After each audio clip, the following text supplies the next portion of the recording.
It's the Harris Football Podcast with your host, Christopher Harris. Welcome!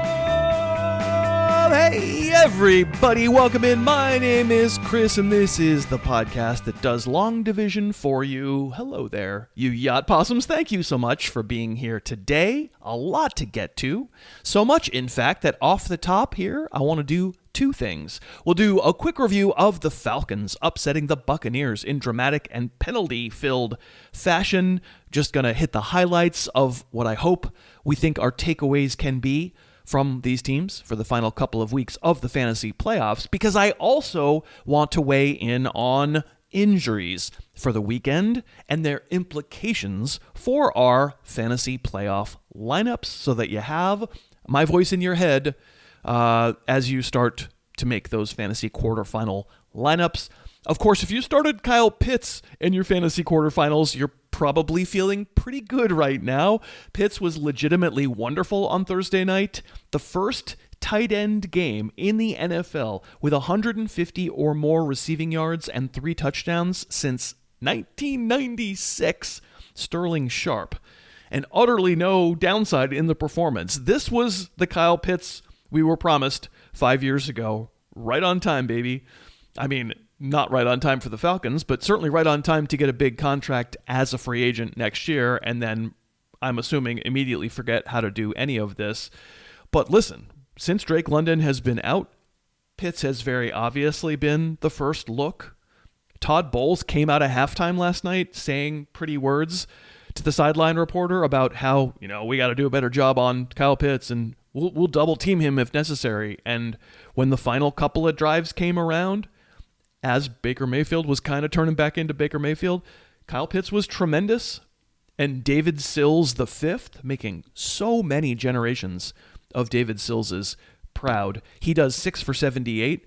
And if you watched it, that did not even include a bomb touchdown in the second half that he absolutely should have caught, but dropped in mid-stride. We were joking in the Yacht Club Discord during our watch party last night that I was going to be so mad when the guest was going to be recommending adding David Sills on waivers on next Tuesday's show. But then after the 4th and 14 conversion at the very end where Sills catches a laser in a tight window, falling backward, somehow getting himself in bounds. Oh, baby, maybe we should be adding Sills as long as London isn't coming back. Bijan Robinson, of course, was amazing despite a pretty big fumble in his own territory that hurt a lot. And also, you like that? You like that? We like it, Kirk. I've been telling you, Kirk Cousins has been pretty good. You saw it for yourself last night. He certainly outdueled Mayfield, who had good moments, but also had Baker moments. The interception up 8 points in that fourth quarter. The bad series, trying to kill the clock, up 2 and not doing a good job because throwing incompletions. But Tampa's big story that we're going to have to deal with going forward was this guy. Duck tats. The Mike Evans return. Wow. I mean, I ranked him 3rd among Tampa's receivers because, of course, I did for this game. There were rumors of a limited workload. Having him go off on your bench felt like something, you needed to have it happen and have him prove it to you. And he kind of proved it to all of us. By the end of that game, it's kind of clear who Mayfield wanted to get it to, who he was looking for. It was, in fact, Duck Tats.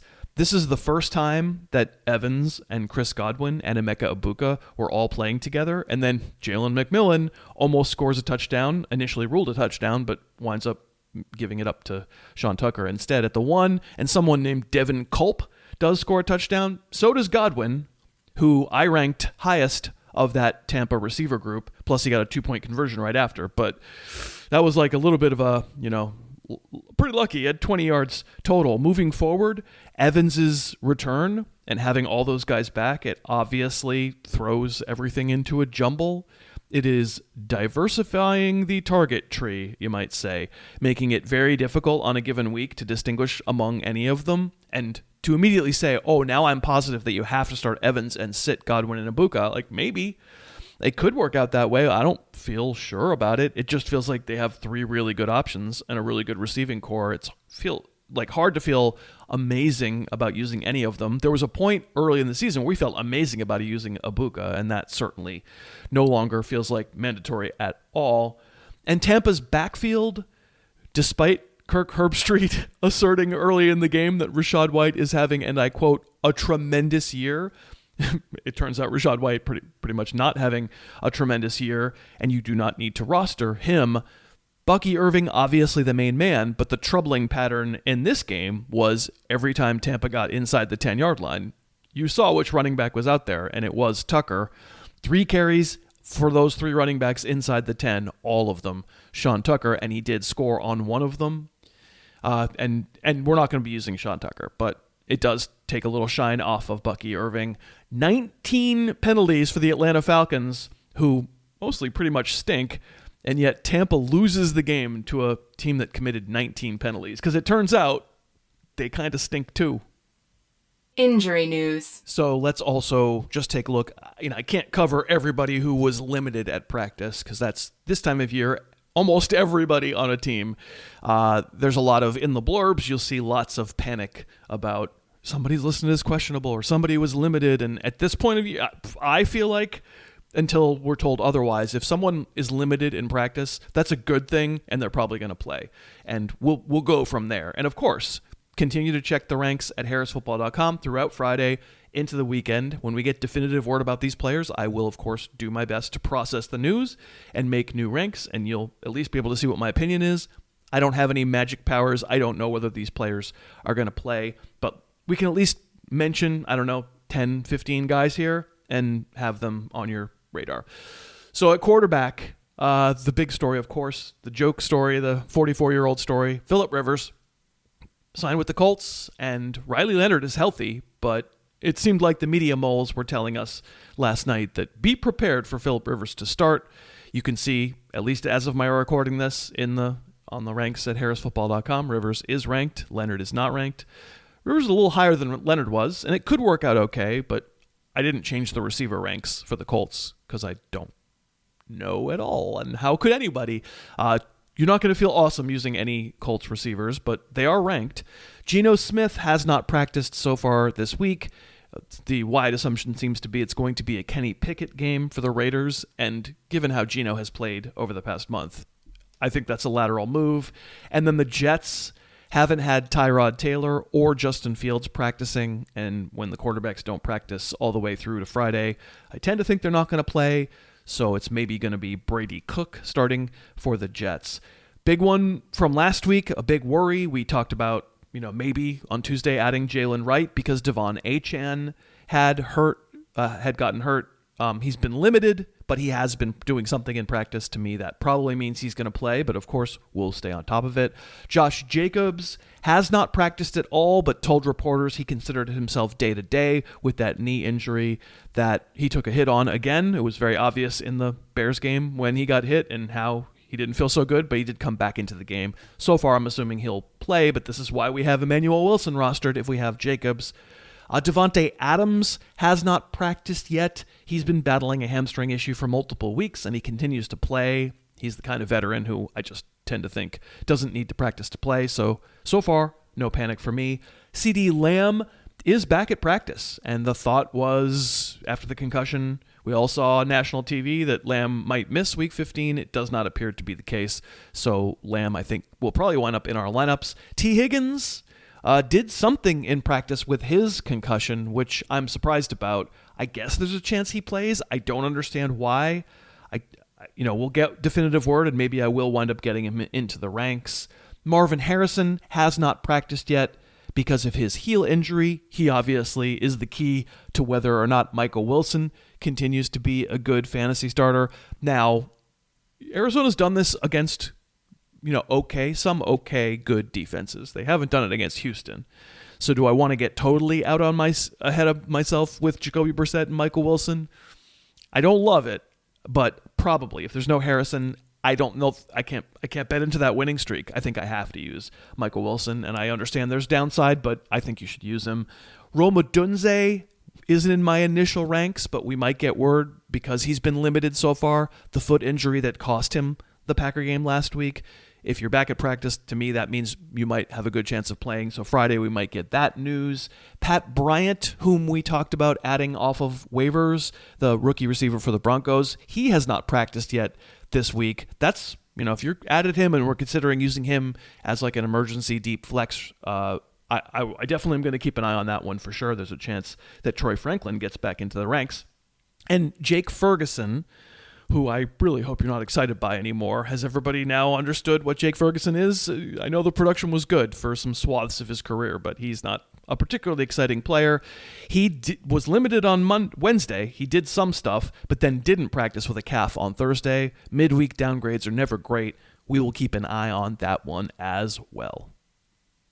Today's kickoff. Okay, on today's show, we've got two of our favorite guests, our regular guests. First up, it will be Jake Trowbridge, and Jake and I will, of course, pick our Week 15 DFS picks on DraftKings right along with you. Hopefully you'll play along with us in our little $5 contest. That's a lot of fun. And then my second guest will be the Prince of Darkness. Cousin Josh will join.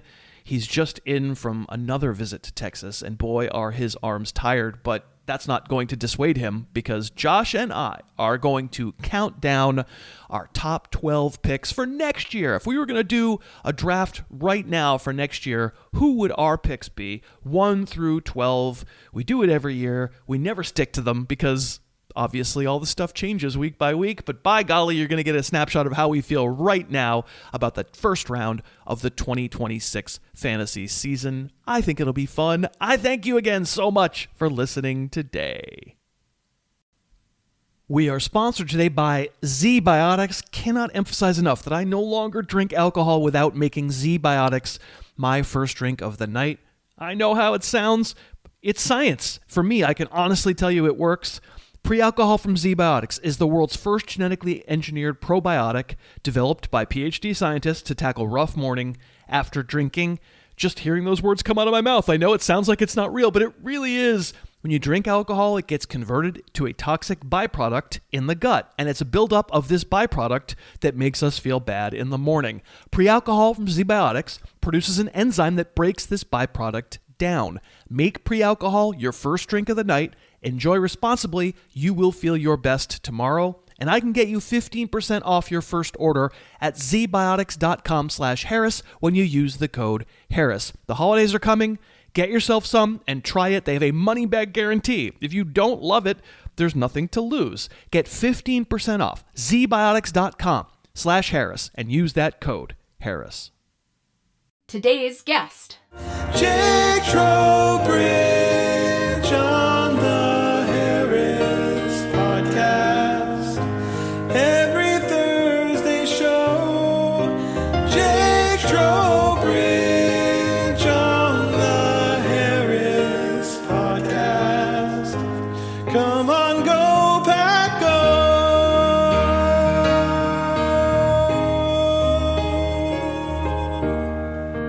And today's first guest, if that moves you, you're not the only one. And we play in Jake Trowbridge with our Troubled Waters walk-up song, which is wonderful. Aaron, we love you. Because, Jake, I am attending this session with you with a heavy heart and full of regret. And you don't know yet what I'm talking about, but I felt like I had to play you. And, also you finished 443 out of 500 last week, so maybe that's another reason. But welcome to the show. Thanks. What a wonderful welcome that was, by the way. It's like I walked in the door and you flicked me in the eye, but I can't wait to hear what the rest of this is. The apology, yeah, because it was pointed out to me on the Discord. I simply goofed. I simply made a huge insulting mistake on Wednesday during the Paywall Andy show. Andy and I, we interviewed Drew McGarry from Defector. You may have seen on social media that we did that. Sure. Did you? You saw that? I'm asking. No, but hypothetically, I could have. And that's. I'm not on the socials that much. I'm sorry, Chris. Yes, you are. I see you post all the time on Blue Sky. You're crazy. Okay, but I'm a post and run. I'm a post and run guy. So yeah. We interviewed Drew McGarry, and for the Yacht Club members who have not yet gotten to that Wednesday show, all the better, because those interview shows that we're going to do that are going to be peppered from this, we wouldn't do lots of football, but we did, an interview kind of thing. We're going to pepper those, and those are going to be much more evergreen. So save that one if you want to. You got a drive coming up for the holidays. It's a good conversation with Drew about his career and his writing and Defector and Deadspin and all that. Real good. But I started that segment with Drew McGarry saying, Drew, don't you feel honored that you're the third voice that people have ever heard on the paywall side? Now, of course, wow. In my mind, I'm thinking the third man in, the third with me and Andy. But of course, it's not what I said. What I said was the third voice. And the loyal Trowbridge enthusiasts, those forever Finger League followers, the chalkiest people in the world in the Discord, pointed out that, of course, Thanksgiving week, your segment appeared on the Yacht Club. And so I have to issue I'm touching my fictional earpiece and unscrolling my fictional apology document here and formally apologizing to you for not remembering that you were on that show. Well, I have to say that I'm mortified that you would forget something like that. But you know what? I'm also respecting the fact that you would come on here and open up and just say a hearty apology in that straightforward manner. So I appreciate it. I do. And you know what? Shout out to all of my loyals out there who made sure to keep you in check with this. No kidding. No, absolutely no kidding. It's the sound of one hand tinking. And I'm simply mortified is the right word. So last week in the contest that we do every week on DraftKings DFS, well, Jake, I know you were curious how I finished. I finished 32nd, and can I once again add that I say my team out loud to everybody who's in the contest, and I still finished 32nd. And never tink, as we know. You don't even tink. After the fact. Yeah. Nope. Wow. Never tink. So actually, I did the math. I did the calculation. I can't lose money for the season. I am at break even if I don't cash for the rest of the weeks. So it's just been, we were fallow in September. There's no question. We had a long stretch of not cashing, but since then, all I can say is I'm a crass, unfeeling Wednesday host, but by God, I make you money. I'm suspecting that I want to blame my lack of cashing on the Ides of March. Now, I don't know what that phrase means, but I've heard a lot of other people use it in the past as a way to deflect, and so I would like to do that now, if that's okay. I don't think that's a thing. You know what an Ides? Ides is just the 15th of a month. So every month has an Ides. So the Ides and of I'm guessing December, they mean March as the month itself and not like the act of marching or something. Okay. Because Julius Caesar famously assassinated on the Ides of March, or at least that's what Shakespeare said. I'm not going to retract it because I'm an honorable person, so I would like to leave that comment in there, but maybe I can use that in a few months' time. It is. We are blaming the Ides of March for everything. All right. So we would love for folks to join this week's contest. It's fun. It's $5. There's a link in the show notes. I've also put it out on social media. There's a limited number of spaces. I think we're going to fill 500 for this week. So that, we got thousands and thousands of people hearing me talk right now. So get on in there. DraftKings does not take a rake. They do this. They put this show on specifically for us. They don't do this for other shows because I bother them. And they started doing it back when all they were was DFS, and now they're like, oh, this guy. But we love this contest. So Andy Behrens has been playing too, and he did not cash last week, and so I feel pretty good about that. Week 15, pretty big main slate because there's no buys anymore. You're spoiled for choice. Where are you going? I'm going, as I often do, and sometimes successfully, I'm going for a cheap stack, one that hopefully makes a lot of sense, hopefully one that too many people aren't going to be on. We'll see. You tell me if you think a lot of other folks are going to be joining me here. Maybe even you are. But I said Marcus Mariota, $5,000. Great. Looks good to me against the Giants. Terry McLaurin, I like you better with Marcus Mariota. You're only $5,400. I'm set there. So collectively, just over $10,000 to get my main squeezes, my main dudes, Marcus Mariota and Terry McLaurin. I'm into it. Again, I like McLaurin more than with Jaden Daniels. It's not like a Jaden Daniels thing. I just think it's, their whole connection has been off all season. And it's a little bit of hope probably on my part. But you know what? When you don't cash as many weeks in a row as I have not, hope is maybe all you have. I have McLaurin. I have him at 5,400. And I'm fine with it. I mean, I think I viewed him in my ranks like as a top 25-ish receiver. I don't really believe that Marcus Mariota is better for anybody. I think, small sample size, correlation not being causation, all that stuff. But that's, you're in the business of trying to find points per dollar. And Mariota, if you get the Mariota of the Broncos game, that he pays off. If you get the Mariota of filling in at the end of the Vikings game, oh my God, he was so bad.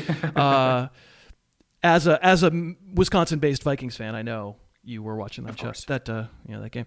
So I do have a stack, but it's a champagne stack. It's the stack of champions. It's Burrow and Chase at 6,600 and 8,100. Now, as of our recording this, there's actually a chance T. Higgins plays, and probably Chase looks a little more attractive if Higgins does not play. I'm going to leave it. I ain't tinking. Yeah, Ravens. Like I saw it just work 2 weeks ago on Thanksgiving. And I think the Bengal offense, as it was last year when the defense was the thing that dragged them down, the passing game feels foolproof to me. So I'm going to rack up some. Obviously, they need to score a lot of points for me to pay 1,400 and 14.7. That's a lot. But stacking those Bengals, and I do have McLaurin. It's rarely not worth it to do that. Now, you have stacked my receiver, or you have grabbed my stacked receiver. Sir, Uno reverse. I have grabbed your stacked receiver. I also have Jamar Chase in here for at now $8,100. But can I tell you, I'm going to stick with him as well. Right. I will stick. I don't really care as much about the T. Higgins thing. Also, I'm just concerned that if T. Higgins does go out there, you don't want to think the worst, but like 5 minutes into the game, he could be pulled back out. And obviously we don't want that, but it could happen. It just feels like watching that game live, it felt like every time he fell down backwards with great force, and his head slammed. It's just a hard thing to avoid and play NFL receiver. It's tough. So I would like him to just be out, not for my own lineup, but just because of that. But can I tell you, Jamar Chase is not the most expensive receiver in this lineup. He is number 2. I went higher because there is a game that I'm very invested in. Certainly for my Packer fandom. That's right. I am a Packer fan. I'm watching that Detroit LA Rams game pretty closely, but Puka Nacua at $8,700. Get in here, do your thing, make me feel good. Give me another one of those last week type of performances. We haven't seen one that drastically good since earlier in the year, the one that he just did against the Cardinals. So I'm hoping that he can repeat. This, again, just feels like a very high-scoring game, certainly. Yeah. Part of me wanted to get Amon-Ra St. Brown in here, too. There was just no way to possibly do all of these amazing receivers, but I do love me some Puka. Yeah, that's going to be a real popular game. I think you're going to see players who are like 50% owned in some of these GPPs, because people will just wanting a piece of it. And so naturally, do I have a piece of it? No. But I actually had Devontae Adams as an honorable mention, only because he's $1,500 cheaper and, almost as good a scorer. But the point would be, like, if you've been watching Puka, and we all have, for most of the season, how many times has that guy had like some insane, ridiculous catch that gets him down to the 3-yard line and he doesn't get in? The difference last week is he got in. He's been making these great plays. So it's almost the law of averages that you're right. He should be rated higher. He should cost more. So I think it's a good call. But, man, that's an expensive receiving core. Can't wait to see what you did in the backfield. I have a combo of Travis Etienne against the Jets and Kyle Monangai against the Browns. And I like Monangai. 5,200 is why he's in there, though. I was looking for a way to he's the cheapest non-tight end, non-defense. It's fine. I like it. The Browns have been okay to run against lately. It's not the pass rush is scary. So Etienne Monangai, what's your duo? I didn't actually go quite that cheap comparatively. I'm shocked to hear you say Monangai. I was thinking that maybe you'd be splurging up that backfield just a little bit. I didn't really splurge. I didn't really go that cheap. I found guys that I feel pretty okay about. TreVeyon Henderson at 6,100. Yeah, there was a part of me that even thought like, I don't know, maybe I should just go cheaper and get Ramondre Stevenson in here. The backfield itself is still incredibly split.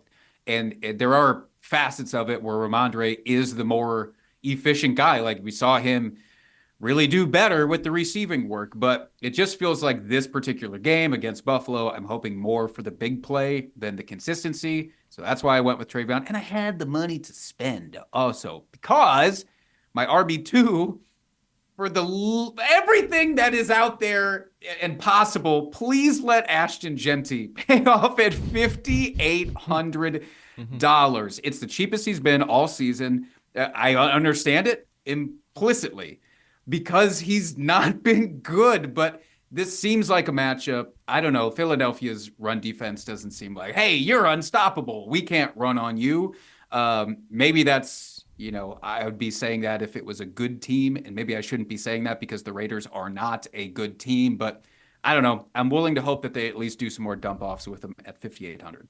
Yeah, 5,800 stood out to me. He's listed on my honorable mention list that I wrote before we ever started talking about this. But I actually had a choice between Ashton Jeanty and Devontae Smith.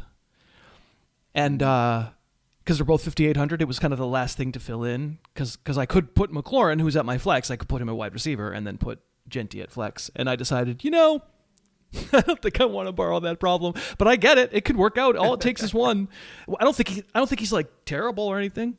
The thing about TreVeyon, I agree with you on the big play. He's much more the GPP guy. I don't think Ramondre has a lot of value in GPP.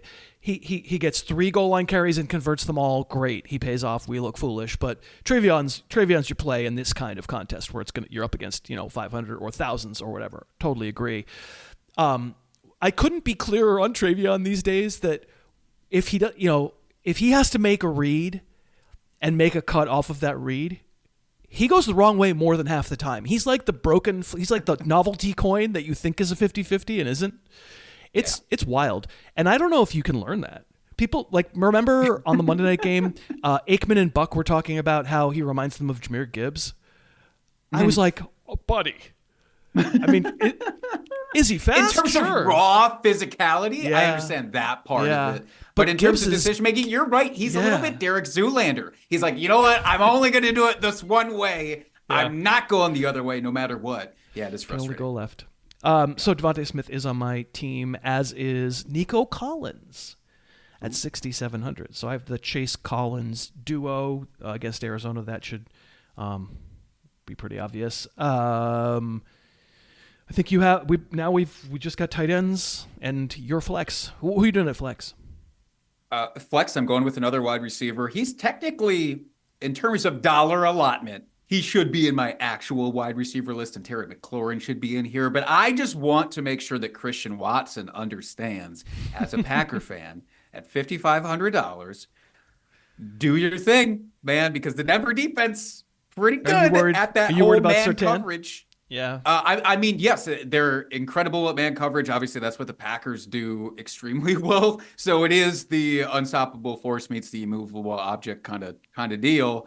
But I'm just going to keep trying to ride the wave and hope that I don't completely jinx it. Yeah, I'm very invested in Watson in the leagues I'm still alive in. You can imagine he's been awesome. I'm in the playoffs, and I actually think every team I'm in the playoffs. No, one team I don't have Watson, but the rest I think I do.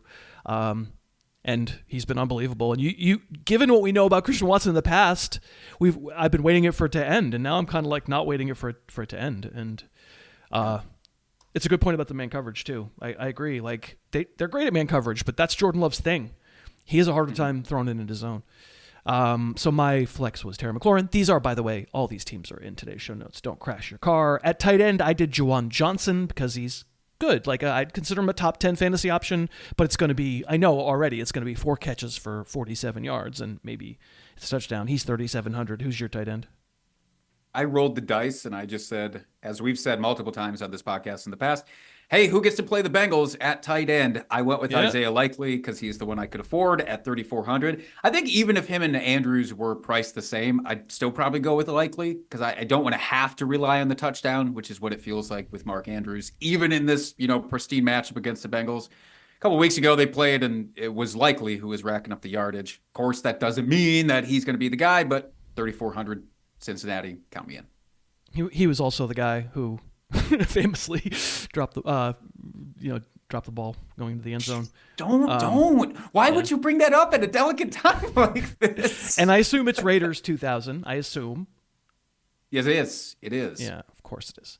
Honorable mentions that I'm going to list in the show notes. I could see my way through to have the spend instead of being Burrow Chase, being Stafford Nacua or Stafford Adams.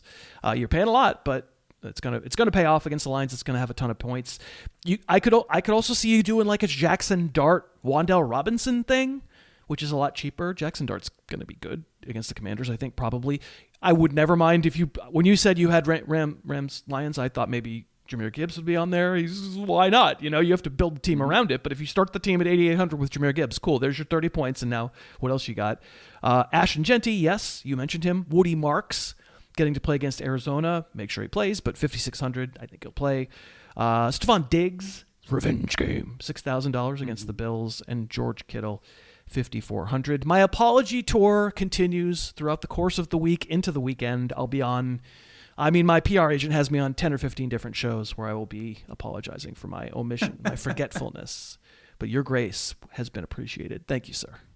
Thank you.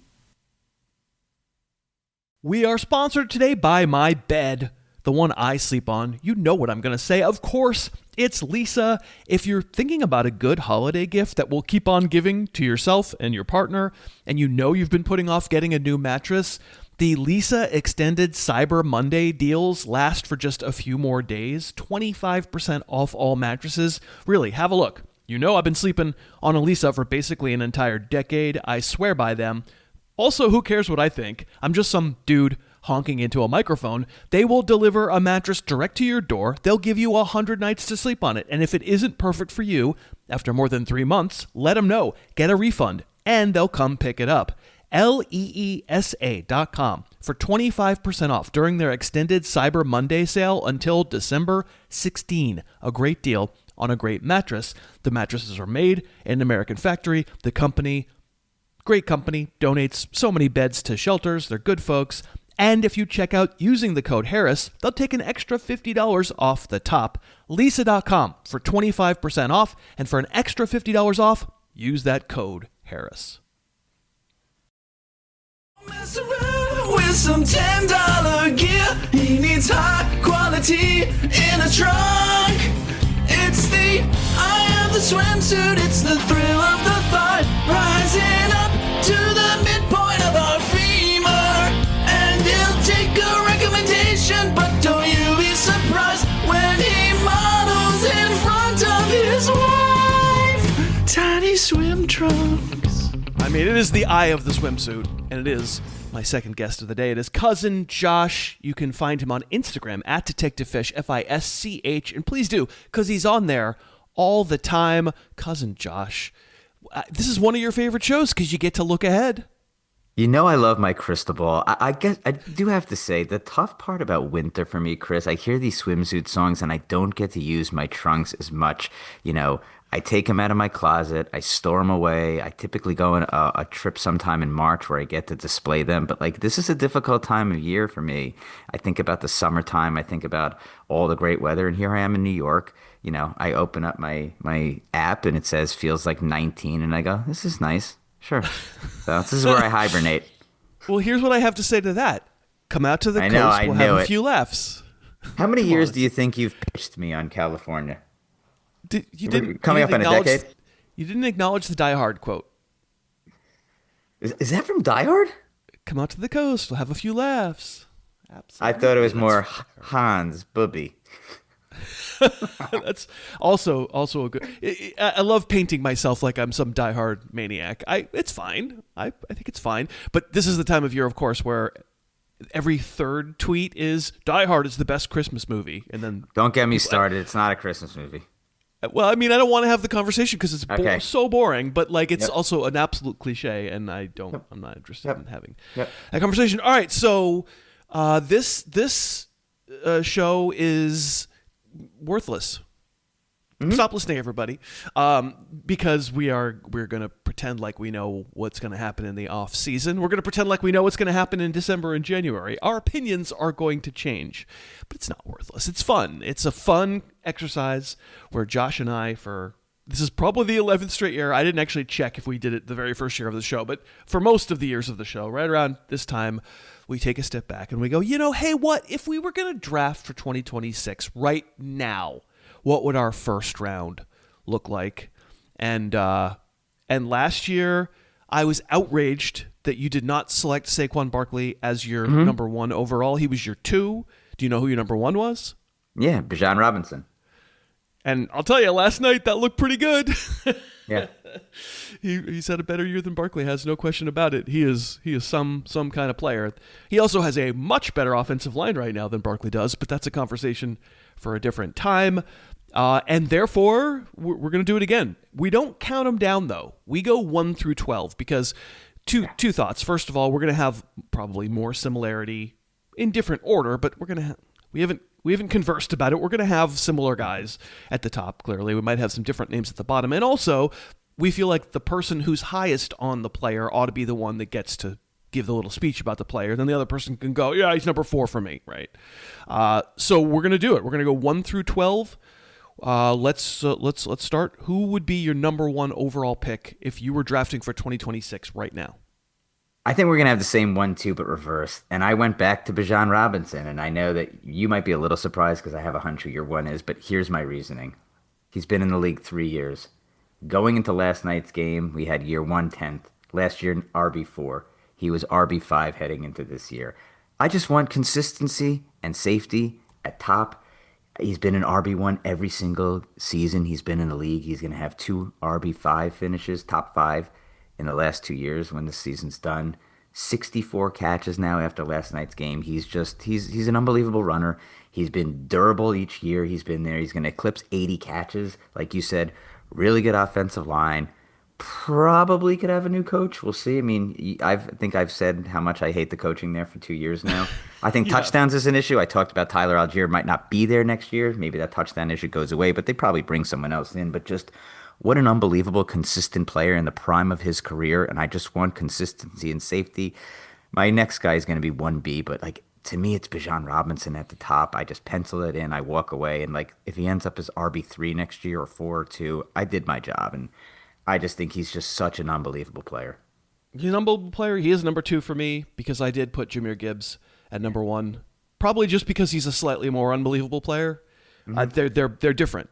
They're both very good. I've always said Bijan is sort of like slightly less heavy Saquon Barkley. They're just very similar. It's so funny listening to Herb Street last night, casting around I'm trying to think of who he reminds me of. It's like, dude, it's pretty obvious who he reminds you of. He's just not 230 whatever pounds. He's not quite as big, but he is a great player. Gibbs is a different. Gibbs is more I don't know. What's the comp for Jahmyr Gibbs? Jamal Charles almost doesn't capture it because he's better than Jamal Charles. But that's the style of runner that I always go to. The one who just, he isn't going to run anybody over, except for every so often he kind of does. But he's just, you can't, you can touch Bijan. He just makes you miss. You can't touch Gibbs. It's a Chris Johnson, Jamal Charles hybrid almost to me, but he's bigger than Chris Johnson is, but from an explosive, he's just, I mean, you watched last week's game. I have him as my 2, so I'll touch on him as well. Both of these guys, too, play in a dome, so you don't have the weather concerns, which is really nice as well.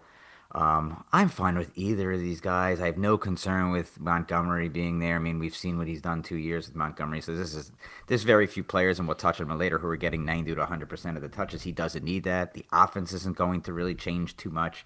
So same jerk coach will be there to start next year, obviously, but I think you watched since Thanksgiving and just, oh my God, just so electric. The cutting is unbelievable. He's in the prime of his career on a top offense that we know we can trust. I mean, yeah, look, those would be the 2 players taken. I'd be floored if any player not named Bijan or Jahmyr are taken in that 1-2, no matter what happens in the offseason. I mean, I don't think anyone we're going to talk about can get into that 1-2 area. Do you see any scenario that those are not 1-2? I'm bad at deciding that stuff. I was like, I wonder when the idiots are going to go, no, you have to take the wide receiver too. I don't know. If they're going to be consistent, they should say, nope, running backs get hurt. You're getting hoodwinked again. You gotta go 0 RB. I don't know what to tell you. Who's your 3? This is where there was a tear break, and I thought about it, and I tried to think if I'm picking next 3, what would I do? And I think I'd take a gulp, and I would do Jonathan Taylor still. Do you have the same he's number 3? 3 for me. He's number 3 for me. Yeah. Look, he's still in the prime of his career. He's had the lower extremity issues in the past, but this year he's been completely healthy. He's probably going to get to like 375 touches, but even last year, he had over 320 touches. He missed some time. He's been fully healthy, but from a combination of his ability to make some long runs, his break tackle ability this year has been on just full display. I also say the difference I think last year with Taylor and this year is, forget Daniel Jones for a second, but they have some really nice pieces between Alex Pierce emerging, Ty Warren emerging, Pittman is good. Like, it's a solid offensive line. And even with a mediocre quarterback, I'm not saying I want Phillip Rivers starting next year. We'll see how that goes. But not a ton is going to change. He's still just 26 years old. He looks 27 ferocious. next year. He'll be 27 next year. And just, man, how many running backs, we'll probably talk about them, get 90 to 100% of the workload? And you say it all the time. You can't predict which running backs are going to get hurt. He seems like the safest bet of the guys left and still the prime of his career. He looks amazing. And I just think you pencil Taylor in there. He'll probably be 3 or 4 on most boards. Anything to add on that? Yeah, he's arguable to be the 1. I wouldn't be mad if somebody said the 1. Does he lead the NFL in rushing yards? Does he lead the NFL in rushing touchdowns? We've got this. Last 3 weeks have been underwhelming since he did whatever it was, 250 yards against the Falcons. And now we're like, well, obviously he's not quite Bijan and not quite Jameer. Okay. He was until 3 weeks ago. Like, if we'd done this exercise 3 weeks ago, would you have been able to keep Taylor out of the 1 spot? He was utterly dominating the position. I think he would have been in the conversation. I would have said same tier, pick who you want of these 3 guys. But I also think the schedule's been, he played the Chiefs, the Texans, and the Jaguars in the 3 straight weeks. So it's not like those have been easy games. Right. So, enough said, honestly. It's an endorsement of why he should be 3. We agree. I'm not telling you he should be higher, but I think it's arguable. We could get to the summer and we could decide he's 1. He's fully in the prime of his career. He has the best offensive line of these 3, given that the Lions' offensive line has kind of fallen off a little bit. Yeah. So anyway, perfectly comfortable with 3. I'm not very comfortable with who I have at 4. I can tell you that. So you want me to give you my 4 first? I have it down Sure. to 3 guys, and I don't think I actually went to the Saquon Barkley well. Oh wow, I did not. I know. So I will just say I famously a couple of years ago put him high, and it ended up being a good call. But here's my feeling: it's still Saquon Barkley, right? And I feel the next 2 guys I'm going to talk about soon, if I'm on the clock, and I know right now he's got, I looked, it's just over 1,100 yards. It's 7 TDs. It doesn't look great. I think there's going to be some coaching changes, maybe a new OC. But he's missed 0 time, Chris. He's going to end with over 40 catches. I'd like to think that maybe this offensive line ticks back up. I know they're going to be a consistent offense. I think we'll see what goes on with Brown. But if I'm on the clock, it's still Saquon. He's still going to be, I think, 28 or 29 next year. I just watched Henry and McCaffrey have huge seasons, even at age 29 and 30. And I just think there's a comfort level. Look, we saw him take one down the sideline last week versus the Chargers for a 50-yard TD. I still think if I was put on the clock and I was sitting there, I'd probably take the 2 minutes and I'd just do one of those sighs and go, all right, he last year, but by the time this year's done, Chris, he's doing 1,000, 350 and probably 10 or 11 TDs. And it's not amazing, but it's probably going to be an RB1 season around that. And I just think I feel the most comfortable. I don't feel great. If not picking top 3, I want to be in the back, and that's what I'll say at the end. But Saquon would be my 4. He's my 11 right now. And I do you think, unless he goes on some crazy run, use your powers of prognostication, is he a first-round ADP pick? I think he still will be, yeah. Because I think people are going to go, man, of course you take running backs. That's how you win a league. That's going to be this thing now, and everyone's going to turn around and do that. I also think, look, really, really quickly, he's got the Raiders this week. Then he's got Washington. And then it's the Bills and Washington. So, there's really no good right. He's got a chance to cover up. And I might change my mind. I thought you might not have him in your first round. I'm a little surprised. My 4 makes me nauseous because it's McCaffrey. Because this will be age 30. He is, Mr. Injury, and then he wasn't this year. If we could, it's funny. I mean, he even not injured, he hasn't been the RB1. Like, there's a chance that after this week, he's actually the RB4. We talked about all summer. I remember Jeff Bell being on the show. We were assigning those risk factors 1 to 10, and I was like, if you could get McCaffrey uninjured, who would be the number 1 overall pick? And he said McCaffrey, and I agreed with that. But the problem was, coming off 2024, you just couldn't value him that way. And now he goes through a healthy season. I think he's probably going to be a top 5 overall pick. Do you want me to tell you where I have him? Yeah. I have him 7, and I kind of just said to myself, man, he went into, I think yesterday, he's like RB3 or 4. I mean, 3. Yeah. The guy splits 800 and 800 with 13 TDs. It's absurd what he's doing. He's going to catch 100 balls. You know what that offense is going to look like next year. They got the same, one of the 2-3 best offensive coaches in the NFL. I said to myself, if I had to pick him in the first round, whether he'll be somewhere between 5 and 7, I think, and you told me, Josh, you're going to get 13 games, I think I would just sign up for a prorated 13 games if this is how he's going to be, and he misses a little time, because when he's playing, it's just, you just pencil him in as a top 3 running back. The only concern is, I mean, we know what it is he going to miss 8 weeks? And it's like, oh boy. But if you told me he's playing 13 games, Chris, yeah, I pick him at 5. I pick him at 6. It's fine. It's unbelievable what he's doing this year. Yeah, that's why I have him at 4, even though, again, that's nauseating, and I might change my mind. I mean, obviously this last month or the playoffs, you give him an injury. We're all going to change our minds, obviously. Who's 5 for you? I think we're going to be in line here. We have a line in my home league, and we say, if you're looking for James Cook, you can find him in the end zone. Is he your 5? Yeah, he's my 5. Okay.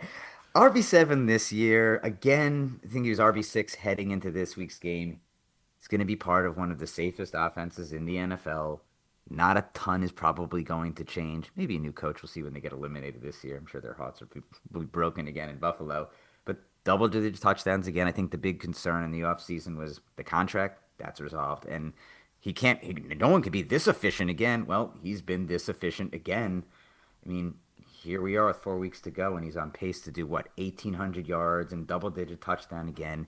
He feels almost like Jahmyr Gibbs light. Like, is that a decent call? You're just like, no, don't say that again. But he changed so much. How many times have I said it on the show? He changed so much from those first year and a half. He was Mr. Bounce Outside. He was so annoying, and all of a sudden just got it in his head. Oh, you mean I have to let them hit me sometimes? And like the moment he decided he was going to just put his nose in there, I'd say Gibbs is more physical, but I would say you're right in that you wouldn't expect guys that size and that fast and that quickness to have the element of physicality that they have, and they both do. I think, too, like if you told me by the summertime he's the 3 or he's the 4, I'd be fine with that. I think that all of these guys are in that range, and if you wanted to take him after Bijan and Gibbs over Taylor, or I wouldn't go, wow, you're nuts. But I mean, I'll just tell you, I bet that's the point in a draft where everybody goes, no, you have to take JSN or you have to take Puka. I think, it's probably not going to be Jefferson anymore. Chase, whatever. Like, I bet you we've reached the point where the 0 RB guys win. You could be right. I don't know. I think it's going to be running back through 5 or 6 and then the receiver stuff. We are sponsored by Shopify, the e-commerce platform that I use to sell the Harris Football Almanac, and the platform so many other businesses use as well. I can speak from personal experience. Nobody does selling better than Shopify. It has the easiest, most intuitive checkout process, and that means fewer abandoned carts and therefore more sales. So if you're a listener out there who's growing a business or managing an e-commerce breakout or just starting to think about a new business, I got to tell you, I'm way happier since I switched to Shopify. I would 100% recommend it to a friend, a listener, anyone. Businesses that sell more, sell on Shopify. upgrade your business, and get the same checkout I use. Sign up for a $1 per month trial. I did this trial. That's how I first got into Shopify. I followed my own advice. Get that $1 per month trial by going to shopify.com/Harris, all lowercase on the Harris. That's shopify.com/Harris. If you're growing a business, you'd better be where your customers are scrolling or strolling, and Shopify can really help. Shopify.com/Harris. Okay, we're back with Josh. Josh, this is all fun and good. You've had a wonderful time so far. It's been so fun. No downside to these picks because no one's going to hold us to them. Unfortunately, we are going to get held to our pick of the week segment. You want to recount how last week? Yeah, the good news though is that at this point, being 2-10 against the spread with these pick of the week, looking at the DraftKings lines here, people are fading you. So you're actually doing good work. You're making people money because people are just doing the opposite. Again, Chris, I'm an absolute genius with fantasy football players. It's very difficult to pick one game and make it your favorite. I mean, last week was amazing. I said, I'll take the Bears 6.5, so I know how this ends. They lose by a TD, and I think I texted you when the game was done after that interception, and with a big smiley face, I said, 7 points. I had the Jags as home dogs against the Colts. That worked out. I've been good at this. Yeah, I did. I was the Achilles killer.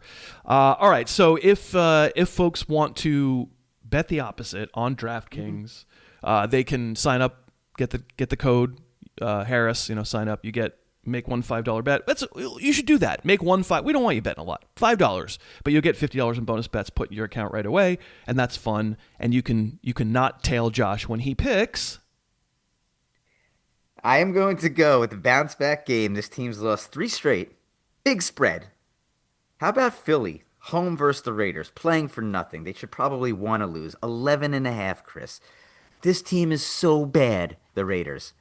If the Eagles don't win this by 2 TDs, I don't know what to do anymore. So you can give me the monster spread, 11.5, home game. Gotta win it. Gotta get right. We know how this goes. I'm getting backdoored. It'll be 17. They'll let them just drive the field, and it'll end with 31 to 20. It'll be one of those where it's like, okay, cool. No time left. Pete Carroll kicks a field goal because he wants to cover. Yeah, like last week where I'm like, okay, this is fixed. This is just absurd. I'll tell you mine. I actually said this to Jake when we hit the stop button. My pick is the Packers giving 2.5 in Denver. Denver's good. Like, I'm not trying to tell you I think Denver's bad. It seems like I don't know. I kind of do think Denver's a little bit fake. What did you think of the fact that the Patriots are home dogs against the Bills? Chris, I looked at my other pick. It's funny. I thought the Patriots were going to be giving like 2.5, and I was going to take the Bills because I was. And then you got scared. And then I looked, and I was like, something's wrong with this spread. I find that to be bizarre, but you think the Bills are going to win, so it's just you can't get your way around to give. It's a bizarre spread. It is bizarre though. Yeah, so I think that one's a little weird. I'm going to take the Packers minus 2.5 at Denver. Could be completely wrong. The logic being, I think a lot of people have said this. Jake said it earlier in the show. Jordan Love is good against man coverage. He's bad against zone. So, and that's what the Broncos play. So, I am going to go Packers minus 2.5. Let me play the DraftKings disclaimer. Gambling problem? Call 1-800-GAMBLER. In New York, call 877-8-HOPE-NY or text HOPE-NY 467-369. In Connecticut, help is available for problem gambling. Call 888-789-7777 or visit ccpg.org. Please play responsibly. On behalf of Boot Hill Casino and Resort in Kansas, pass-through of per-wager tax may apply in Illinois. 21 and over. Age and eligibility varies by jurisdiction. Void in Ontario. Restrictions apply. Bet must win to receive bonus bets which expire in 7 days. Minimum odds required. For additional terms and responsible gaming resources, see dkng.co/audio. Limited time offer. Okay, we've gotten through our top 5, and we know who your 7 is. I wrote all these in the show notes, by the way. Who is your number 6? I wonder if we have the same guy. In my home league, we call him a cutie because he's a little cutie. And I went with... You like that? I went with Devon Achane, Chris. I can't even believe I'm doing it. Is he yours? No, he's 7 for me. I put Jacobs ahead of him at 6. Okay, so I know... I kind of giggled last year when I was like, I think I had him as 12, and you're like, you think so? And I'm like, I think that people are going to come around to it. I still didn't have the guts. I didn't pick 12 last year, but I mean, he's avoided any sort of significant injury. He's kind of like a C-Mac light, but just little and a cutie. That's an Aunt Nora voice. I know. What's interesting to me, but I mean, he's 1,511 TDs. He's probably, I mean, he's going to be, he's really explosive. The body size worries me, but again, they use him right. Other than Gibbs, there's probably no other player who's a better bet to have a 40 or 50-yard touchdown run. I mean, he gets into the open field, he makes explosive plays. I'm not sure what that coaching staff is going to look like next year. That was my hesitation. Honestly, that was it. Like I've come around that life is risk. You have to embrace risk. I think we all, when he gets hurt, I think he probably fell on the ball last week. That was probably what happened against the Jets. Like when that happens, you go, oh boy, is this the tiny bones coming back to haunt us? And then it's like, well, anybody can get hurt falling on the ball, and he hasn't really. He was up and down injury wise his first year, but since then, he is legitimately a very good player. And I mean, I didn't put Bucky Irving in my top 12, and I think did you have Irving in your 12? He's my honorable mention, but he's not there now. So like I could see myself coming around to putting Irving higher than Achane at some point, depending on how the end of this season goes, but and I don't think Rachaad White's going to be. We've already talked about Tampa earlier in the show. Irving's, I think, better. They're similar players, and Achane is the bounce everything outside guys. Stylistically, Achane's not my cup of tea. That's it. I just find that the guy who performs as well as he's performed, and it's been great this year, when he does it the way it looks on film, those are the guys that I'm not sure. I'm not sure I really think it's like long-term consistently maintainable, and yet I kind of just got to the point where like I'm not taking the receivers over him. So like he's going to be the last running back before I do the receivers. Yeah, you and I are probably in the same place because it seems like we have 7 running backs before the receivers. Again, yeah, you have Barkley, I have Jacobs. Yeah, I mean, why don't I just do Jacobs at 6? Okay. I mean, I put him over Achane. It hasn't. That's not how it's gone so far this year, but it's not terribly far off. They're pretty close. The one thing I almost, everybody knows Jacobs is my guy, and I almost kind of just wanted to put him one spot ahead of Achane as a little thumb in the eye, because I know how this goes. Jacobs is not going to be a first-round ADP pick next year. There's zero chance, right? No, I have him as my 11, but I'll let you go. But he will not be. He'll be a mid-second round guy in ADP. And we'll just do it again. Because it's what happened this year. I have him on every team. All the teams that I have, I don't believe there's one playoff team, fantasy playoff team. There's one team that I don't have Jacobs. All the rest that are going to make the playoffs all have Jacobs because I took him in the second round. And cool. In fact, I don't need to talk about him too much more. I understand why you'd have him 11. I don't need to have him 6 because I don't need to take him at 6. But I'm just kind of making the statement that once again, people are going to be wrong, and that's fun. So we have done our respective 7s. The only difference in our respective 7s is that I have Jacobs, you have Barkley, and then you put Jacobs at 11, I put Barkley 11.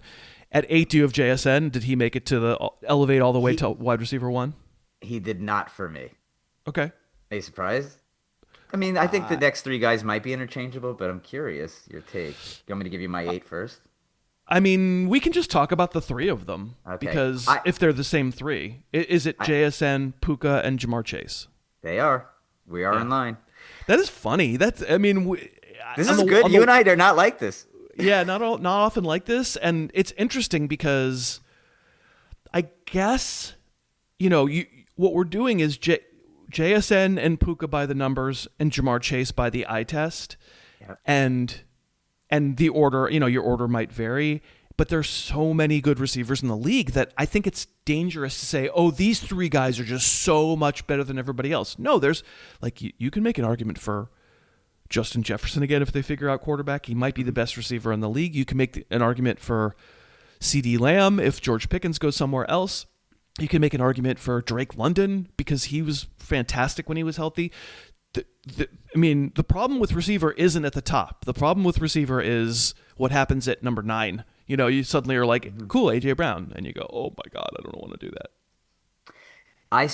This is the longest I've ever spent on this activity, Chris. I sat there on a plane just going, if I'm on the clock after these 7 running backs, what would I really do? And I just had such a difficult time picking a running back. And I'm like, if I'm on the clock, I just want to pocket points at this point of the draft. And those 3 guys were there where I'm like, all right, there's enough running backs in the backswing that have some questions. I'll take one of them, or I'll take one of the receivers. I probably won't pair him with another receiver, but like these 3 separate themselves. I mean, my order was Chase, then Puka, then JSN, and I guess my thinking was, unless something crazy happens in the offseason, Chase is paired with Burrow as long as he's healthy, but even with him not being mostly healthy this year, he's still wide receiver 6.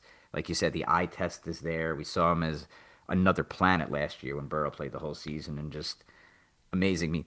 But again, I watched Puka this past weekend, and I almost lost a matchup when he just erupted at 4 o'clock and basically didn't even play the fourth quarter, and he's doing 35-point games and just, I mean, the guy is ferocious. To me, it's a risk because he plays so hard.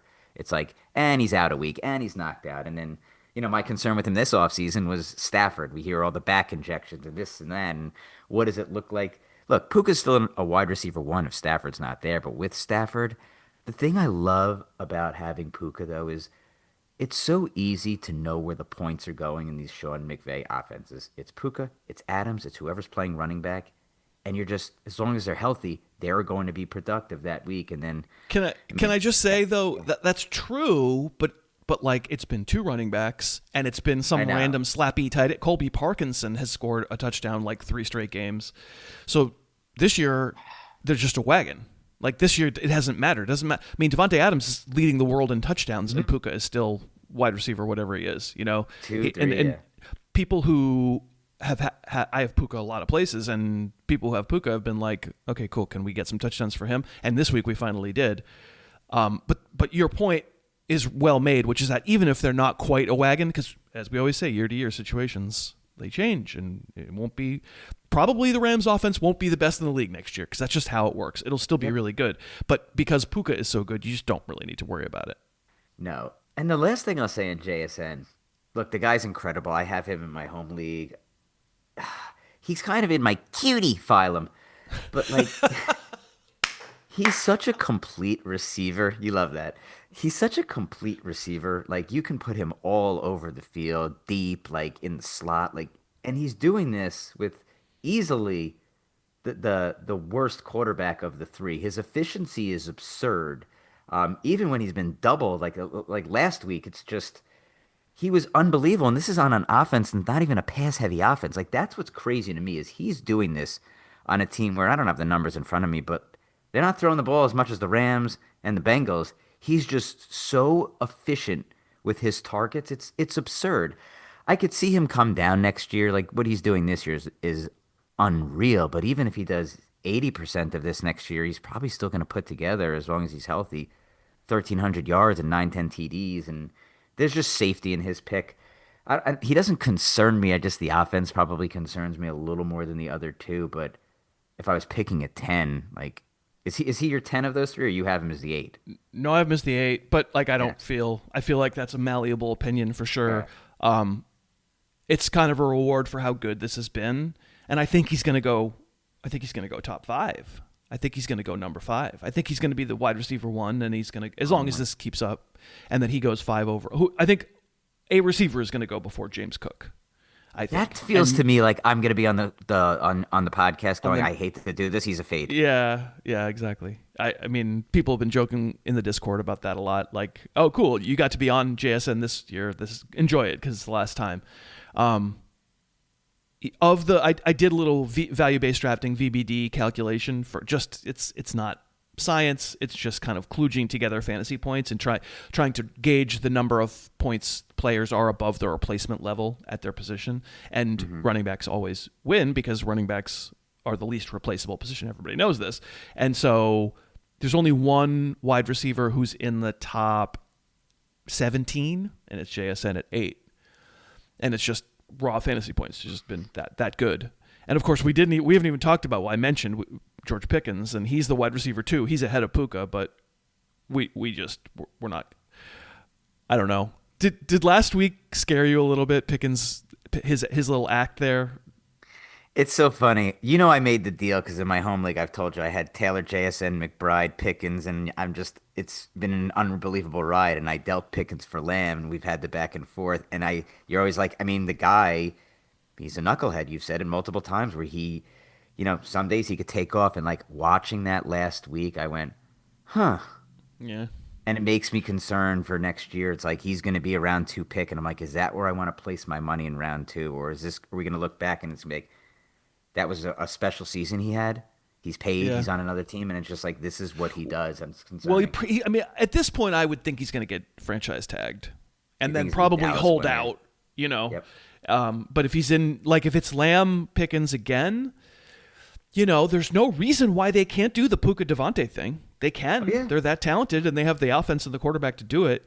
But I just am going to have Puka, and I don't know. I don't know about Adams actually. We'll see how he ends the season. There's retirement. If they win a championship, he could retire.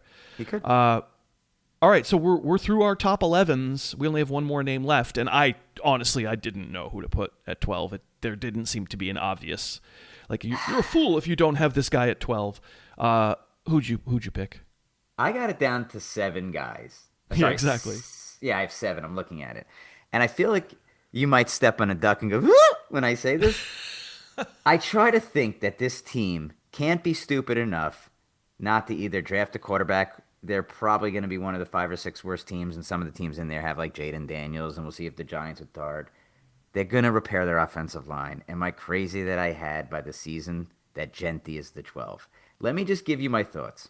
No, it's not crazy. He was listed there. Okay. At first I started to write down the names, and I started to write down Justin Jefferson because you were talking like they're going to fix it. They're going to get the fixed quarterback. I thought you were going to pick Jefferson, but I think I think Jefferson would be defendable depending on what happens. I think Jeanty is defendable. Jeanty was on my list as the 12 for a while. You don't need to give a big speech. Everybody understands why. So you think he's good, and you think this has been a disaster. I get it. Yeah. Disaster. If we get what we should get, we know he's an elite prospect. Hopefully they repair the offensive line. The offense ticks up to they don't even have to be top 10. Just be the 16th, 17th best offense, and I think he's an RB1. He gets a giant workload, and then 2 years from now we're talking about him as 3 or 4. And after you do yours, I would like to do my honorable mentions because it was really close to me. Yeah. Jeanty would have been honorable mention for me. Jefferson would have been honorable mention for me. The Jeanty path, it absolutely can be the Bijan rookie year, the Jahmyr Gibbs rookie year. Everybody gets overexcited the first time around and then they forget about him, and then we get to invest in him. So it could work that way. It could. But I just sat there imagining myself on the clock at 12, and who knows what I would do at 13. I didn't have to make that call right now. But I was like, if I had to make the 12 pick and not worry about the 13 pick, and I was staring at the choice between what I know right now between Ashton Jeanty and Kyren Williams, I think I would have to take Kyren Williams because he got the contract. I know Blake Corum had a big week last week, but Kyren is going to be there. They're not going to do disposable razors with running backs in LA. Kyren is going to be the running back next year, the main guy. And there's always a second running back on a team. And what's Kyren Williams done in his NFL career but be amazing for fantasy? And I just decided maybe I would at 13. Maybe I would do Kyren and Jeanty. Maybe it is that combo, but at 12, I think I would go Kyren. Is he in the honorable mention? He's in my honorable mention, yeah. So here's my honorable mention, and I think I'm picking 12. I'm just picking 2 running backs, and I'm just hoping to end with RB 8 and 14. But I had Jeanty, I had Kyren, I had Judkins because I'm curious what that looks like, but it just seems like Cleveland is a cesspool. I thought about a Marion Hampton, does he end the year healthy? He's on a good team. Jefferson and Lamb crossed my mind. I had one other interesting one. I thought about Henry, but I'm like, this is just, it's old, and it's I can't do it there. Here's the last one. I'm very curious, and we don't know where he's going to be playing. If it's at the Jets, Chris, no. But if you tell me Breece Hall's with Dallas or Washington, I'm probably considering him at that double up. I absolutely considered Chicago or something. I go, oh yeah, cool. Just give me Breece Hall. I know how this goes. Within 3 weeks, we're all making fun of the Jets and going, man, remember when the Giants gave up this player and Barkley was RB1, and then Breece Hall's now after 3 weeks is 5 TDs and 400 yards. I could see that being comedy. So If he's on a new team, he's in play. I absolutely considered him, and I'm like, I would say 75% sure he's going to be on a new team. I think he wants nothing to do with that organization. They're going to let him walk after not having traded him, and he's going to merit consideration. He's going to merit consideration, maybe higher than 12. We might be thinking of him. I love him in that offense. Oh my God, he's in Seattle now? I love him in that offense. He's the 6. We could absolutely be having that conversation. All right, it's very fun indeed. You can find Josh on Instagram at DetectiveFish, FISCH. And I forget what we're doing next week, but I have it written down. I wrote it down and then promptly did not. I'm vamping. It's 5 busts for 2026. Oh, I love this. All this look ahead stuff. It's Josh's red meat. We're very excited for that. So good job, and we'll talk to you next week. Absolute pleasure. And thank you so much for listening. Let me also thank the 3 sponsors, great sponsors, who've been with us a long time. We appreciate them. If you can see your way through to support them, that's awesome, because it means they keep coming back. We had Z-Biotics, we had Lisa, and Shopify. If you were interested in anything they had to say through me on today's show, you can find their details in today's show notes. All the current sponsors are listed at harrisfootball.com. If you're casting around for gift ideas, wonderful if you use the codes and URLs. Again, you support this show incredibly well. I can't thank you enough. And that's how this whole thing keeps going around, and you're the best. That's going to do it for this week as we head into our fantasy quarterfinals. I will be there on Sunday, noon Eastern, for a live stream. Give you some lineup advice as best I can. And then I'll be back on the podcast on Monday to review the Week 15 game film. My guest for that one will be this gentleman. Christopher Harris, it's me. It is indeed one of our favorites. Patrick Doherty will join us one more time this season. He is, of course, from RotoWorld, and we love Pat. Looking forward to that. Until then, thanks again so much for listening. Your hat is awesome. You're awesome for wearing it. I will talk to you on Monday. The Harris Football Podcast's opening theme is Under the Gun by Apex Manor. The closing theme is Say Yes by The Wellspring. Subscribe to the podcast on iTunes and never miss an episode.